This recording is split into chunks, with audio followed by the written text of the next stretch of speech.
Mes partiels sont pratiquement terminés, je peux donc enfin reprendre YouTube. Et c'est pour ça qu'aujourd'hui, j'ai décidé de faire une vidéo théorie sur le scan 126 de SNK. Alors vous devez peut-être vous dire « Eh Médio, pourquoi tu ne parles pas du scan 125 plutôt ?»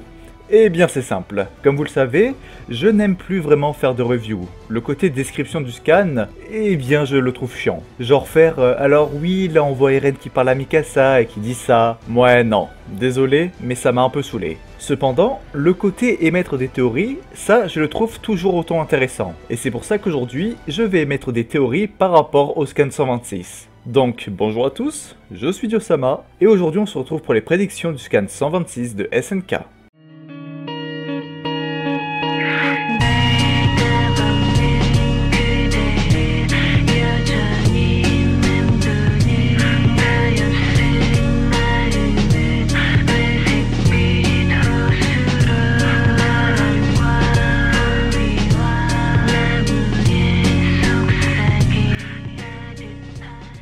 Bon, je ne vais pas y aller par quatre chemins, c'est clairement le bordel.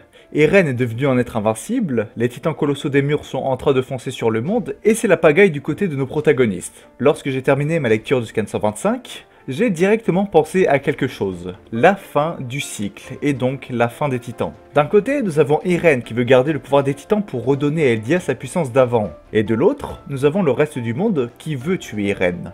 Entre les deux, nous avons les protagonistes et antagonistes qui se trouvent sur l'île. Alors évidemment, quand je dis protagonistes et antagonistes, c'est vraiment à prendre avec des pincettes. Il n'y a pas vraiment de méchants dans SNK. Eldia et Mar sont tous les deux à la fois gentils et méchants.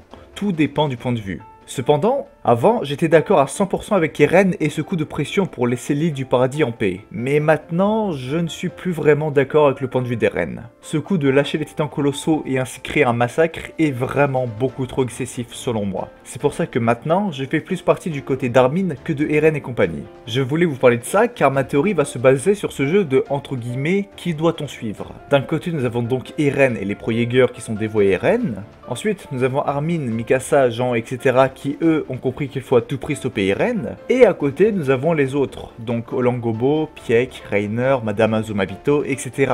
Et c'est justement eux, selon moi, la clé de SNK. Tout va se jouer autour d'eux. C'est eux qui vont décider si oui ou non Eren va gagner. Et ça, je vais tout vous expliquer. Nous allons donc commencer par le côté de Pieck et Hansi. À la fin du scan, nous avons donc un début de discussion entre ces deux personnages, et nous apprenons aussi que Levi est en vie. Bon, malheureusement il est dans un état critique, mais il est toujours vivant. On va donc déjà avoir une alliance entre les deux personnages, car tous les deux sont contre la destruction du monde. En plus de ça, elles sont toutes les deux des personnes de haut rang, ce qui veut dire qu'elles peuvent avoir un impact important au niveau des relations. Dans le sens où si Hansi est avec Pieck, alors Armin, Mikasa et compagnie le seront aussi. Et de l'autre côté, si Pieck est de leur côté, alors c'est très probable que Reiner le deviendra aussi.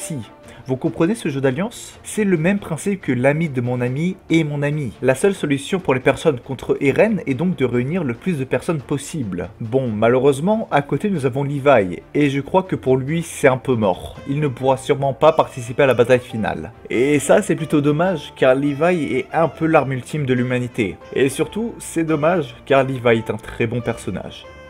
Ensuite, nous avons le côté Annie et Itch, et pour le coup, c'est vraiment un duo improbable. Mais bon, j'ai envie de dire, en période de crise, tout est possible.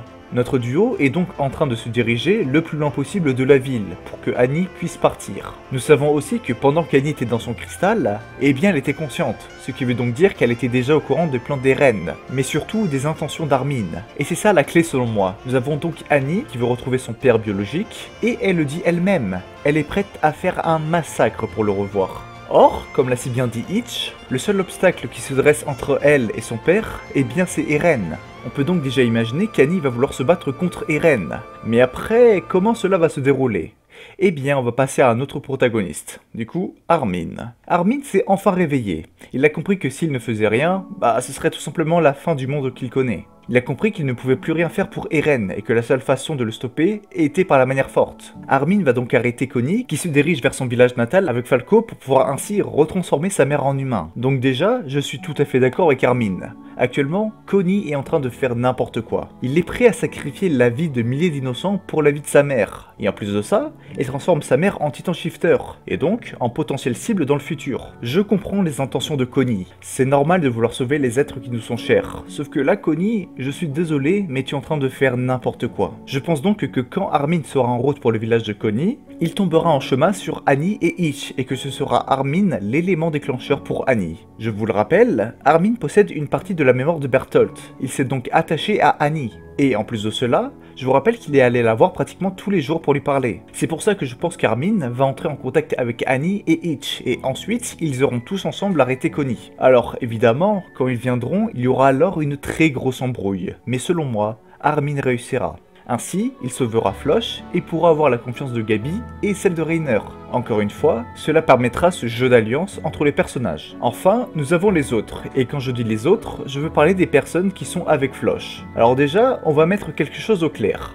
Je n'aime pas Floch. Pour moi, Floch, c'est le pire personnage de SNK. C'est simple, je l'ai jamais aimé. Alors bon, évidemment, c'est mon avis personnel, mais quand je vois Floch, j'ai l'impression de revoir Jean au début du manga. Sauf qu'au début du manga, Jean il faisait le malin et il était insupportable car il était jeune et surtout il avait le somme que Eren soit très proche avec Mikasa. Là, avec Floch, j'ai l'impression de revoir l'ancien Jean, mais dans des situations extrêmement importantes. Et en plus de ça, il fait encore plus le malin. Enfin bref, je n'aime pas du tout Floch. Et si je parle de lui, c'est à cause de son comportement avec les prisonniers. Floch nous dit qu'il est le bras droit d'Eren, qu'il connaît le plan d'Eren depuis très longtemps. En gros, Floch c'est le second d'Eren. Cela veut donc dire que la volonté et les actions de Floch sont donc reliées à la volonté et aux actions d'Eren. Est-ce que vous voyez où je veux en venir? Floch est devenu une personne tyrannique, qui n'hésite pas à tuer une personne pour se faire obéir. Il explique que si vous n'êtes pas avec Eren, eh bien vous allez juste mourir.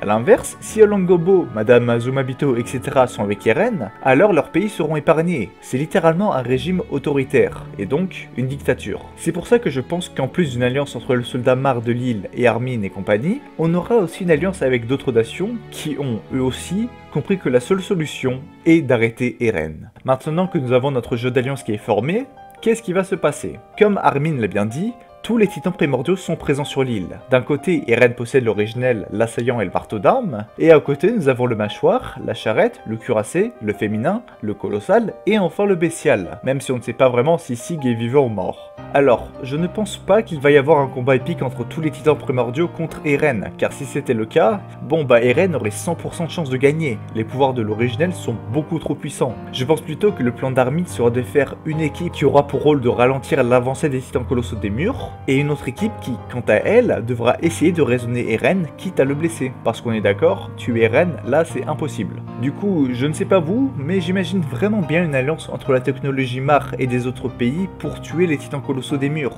Avec donc l'utilisation de cuirassés, de dirigeables, et pourquoi pas l'utilisation de bombes anti-titans colossaux. Enfin voilà, ça je ne peux que le théoriser car on ne peut pas le prédire. Voilà, la vidéo est terminée. Mais avant de vous quitter, j'ai 2-3 trucs à vous dire. Déjà, je vous invite à rejoindre le Discord, car je vais enfin commencer à l'utiliser pour, par exemple, le choix des vidéos, que ce soit sur SNK ou JoJo. Ou bien je pourrais vous prédire quand je voudrais faire des partenariats ou peut-être même des lives. Je vais surtout commencer à l'utiliser pour vos propositions, que ce soit pour justement améliorer le Discord ou pour améliorer la chaîne YouTube, comme par exemple pour choisir de nouveaux sujets de vidéos. Ensuite, j'ai commencé à bien ranger mon interface YouTube. Comme ça, si vous avez envie d'en apprendre plus sur l'histoire des personnages de SNK, eh bien hop, en un clic, vous pouvez tout regarder. Et ouais, je sais, c'est génial. Du coup, si vous n'avez rien à faire, eh bien je vous invite à y jeter un coup d'œil. Enfin voilà, je suis donc de retour sur YouTube, donc je vais pouvoir continuer de travailler et vous proposer du contenu. Donc si ça vous plaît,